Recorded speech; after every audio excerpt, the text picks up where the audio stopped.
Welcome to Pickles with Amir Bagdachi. I am Amir Bagdachi, the show where we give you the spin doctoring you need to get through life successfully. And folks, great news. I think I have identified a new audience. I think a new subsection of the demographic. This is what happened. I was online researching egomaniacs. No particular reason. We don't need to get into why. Any reason's a good reason.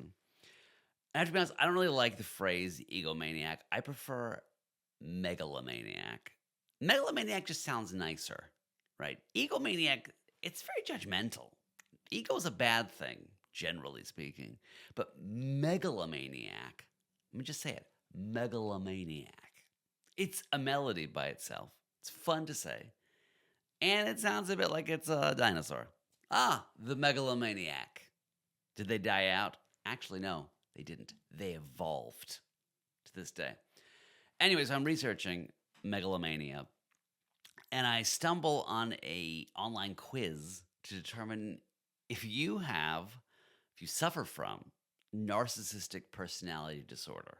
Now, it says suffer from, but I think if you do experience narcissistic personality disorder, it's less suffering. It's more like you're suffused by the inner light of the self-confidence that comes from narcissistic personality disorder. And by the way, obviously I took it. Of course I took it. I scored off the charts. Off the charts. I won't get into it now, but I was telling an audience about this last week at the Ann Arbor Moth, which I host every third Tuesday of the month. Come. I have to be honest, audience, I thought it was amusing. Audience, a little more on the concerned side for me. And I think that just comes from that particular audience where if, almost everyone is a therapist, probably. They're on their guard. So in the course of this test, you have to agree or disagree with certain statements. One of them is, which do you agree with? Which best matches your experience?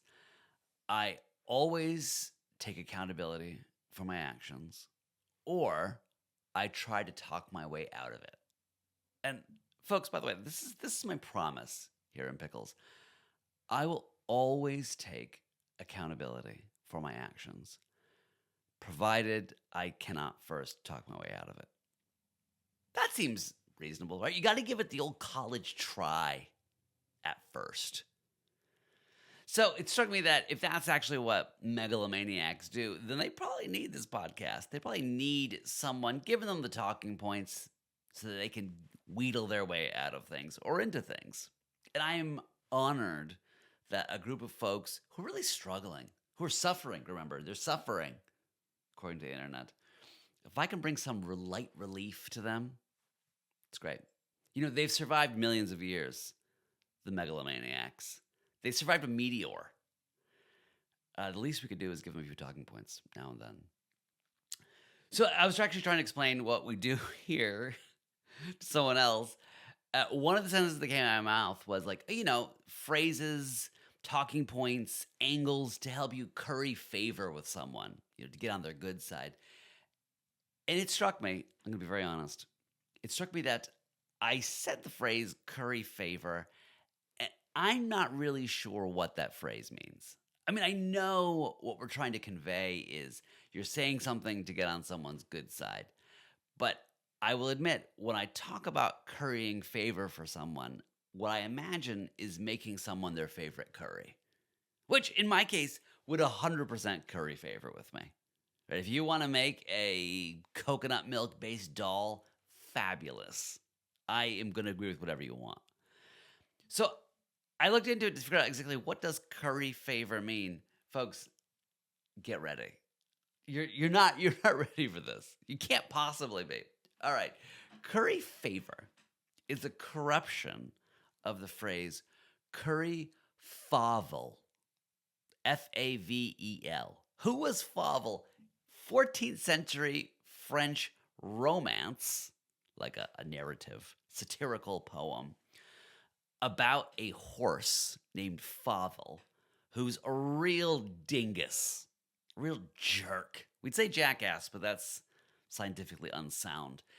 he gets into his head that he's worth all this stuff, that he's like a special horse. And actually, the king agrees with him or something like that. And he moves into a massive house where he's surrounded by servants and made a big deal of. He's extremely vain and pompous, and he wants to climb higher and higher in the hierarchy.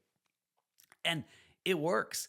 People flock all around to get on the good side of this horse, who's now suddenly a big deal. This horse, Favel. By the way, Favel is an acronym, apparently, for F, fickleness, avarice, variability, envy, and a bad thing that starts with L. Weirdly, there's actually a lot of negative qualities that start with L. It could be luxury, laziness, licentiousness. The list goes on. Lubricity, great word. Lubricity is a great word. Anyway, okay, so all of these bigwigs come to ingratiate themselves, to bow down, to get on the good side of this horse, Favel. And what they do is they groom him to make him happy, right? When you groom a horse, you use a curry comb as the first step, apparently. I checked with the horse girl on this. A curry comb like lifts up the hairs to release bits of dirt. So they're currying Favel to get on Favel's good side. Curry Favel becomes, over time, curry favor. How does the L turn into an R? Folks, the L and the R are both liquids. In some languages, they're the same sound. You want me to prove it? No, I will not, because that will sound like I'm doing an accent, which I will not do. I want this podcast to continue. There we are. So, Pickles, helping you curry favor with 14th century horses who are getting kind of big for their racing. All right, let's get into the pickles you've sent for this episode. Sometimes I'm in a meeting and I'll drift off and then I'll snap back and realize I have to say something to make it seem like I was following the discussion. Very relatable. What can I say to make it seem like I was paying attention? Okay. I'm sure we're going to revisit this particular pickle many, many times in the future. I recently observed a master at this. So I think I mentioned a couple episodes back, I was at this conference, the Arena Summit, which brings together all of these political organizers at the grassroots level. And that was a workshop presented by Chloe Maxman. You all probably know who Chloe Maxman is. Incredible human being, absolutely the future of this country. She was the youngest member of Maine's 129th legislature, the youngest female senator ever in Maine's history. Absolutely inspiring organizer, activist, really has incredible ideas for how we can reach into rural communities, really has proven how to do it. And I should say this is not attached at all to her work as a politician, as an activist, as an inspiring human being. But honestly, one of the single greatest heads of hair in politics today. Amazing, magnificent. Like the static electricity off it alone could power rural Maine sustainably. And we really ought to look into that. That's just what I'm saying. So Chloe, absolute legend, is talking about rural organizing. And the person next to me in this workshop, he drifts off to sleep. He's not paying attention, just absolutely drifts off to sleep. Chloe's talking, not bothered by this because lots of people in the room. And then she transitions to a section where she's like, you know what? This is not about me telling you all what to do. You are all experts in your communities. You know best what's going on. So let's actually share collectively our intelligence and get better at this thing. So folks began raising their hands, sharing their experiences, their stories, their challenges. Wonderful stuff. Guy next to me snaps awake, hears other people talking, and then he leans over to me and he goes, when did people start talking and stop listening? Which is an incredibly brazen thing to say. I didn't know how to answer it. And then he raises his hand. What's he going to say? I'm thinking to myself, he hasn't been following the discussion at all. What could he possibly contribute? Chloe calls on him, and he says this. Take note of this. It's amazing. He goes, yeah, you know that thing they say, tell them what you're going to say, then say it, and then tell them what you said? Mm-hmm. Could you just summarize for all of us everything that's been talked about in this workshop up to this point? People were silent. I think some of them were like, that's brilliant. Others were like, that's absurd, but I can't argue with it. Chloe, of course, being perfect in every way, said, you know what? That's a great idea. Let me do that at the end because we're in the middle of the discussion part right now. And of course, she never does it. She knows what's up. But this is breathtaking. I've never seen a more confident performance by someone who had no idea what they were doing. And feel free to use it. Because you know what? It's not bad advice. It's not bad general direction to ask people for repetition. So the workshop finishes up, and we're all getting up to go. And I turn to the guy, because I have to go. I have to know this. I go, hey, what did you think? And he shrugged and looked disgusted. He said, I thought there was going to be a little more learning. And then he walked away. And I think he's going to go far. Maybe not in rural Maine, but he's going to go far. This reminds me, too, in grad school, I had a couple stints in grad school. There was this guy who, like, every third seminar, the discussion would be going on about some vague literary topic. And instead of raising his hand, he would just screw his face up and close his eyes like he was badly constipated until whoever was facilitating would call on him, and he'd go, not every time, but like every third time, he'd go, I just think what we're not talking about is as important as what we're talking about. And everyone would go, yeah. Incredible move. It was precision targeted to a group of people who are designed to find significance in everything, regardless of what it is, and to feel guilty if they don't. Did I challenge him? No. I was part of the problem. Also, I couldn't be bothered. Okay, next pickle. I am private about my personal life, particularly the topic of whether I have children. But I guess I'm at the age where people just ask. It's nobody's business. That is true. How should I answer that question so I'm not answering it? You know what? You're right. You shouldn't answer this question whether you have kids or not, or how many kids you have. Totally inappropriate. Because here's the problem. The moment you tell someone about your children, that you have them or their names, suddenly they're under an obligation to remember this information. People find it very strange, very rude if you don't remember things about their children. It's almost up there if you don't remember the names and dispositions of their animals. Very, very testy about that. And I don't think we really need to be learning about people's children. My point of view is I'm really struggling to meet people and remember who they are. Like at this late in the series, should we really be introducing a lot of new characters, especially ones who are never on screen? Right? Let's limit the named characters on screen. So no, you really shouldn't feel any obligation whatsoever to mention if you've got children or not. Now, how do you answer that question so you're not answering it? I will give you the two strategies I use. One of them, I actually overheard someone say. Someone says, oh, do you have children, or how many children do you have? Look at them and then wave it away and say, oh, thousands, and refuse to answer any further. That usually makes the other person feel extremely uncomfortable, especially if you really think about your answer of thousands, like, probably at this point, who knows? The one I've used consistently is, who knows? Alternative spring break, am I right? And then, album on the side. I've always enjoyed this. It never works satisfactorily.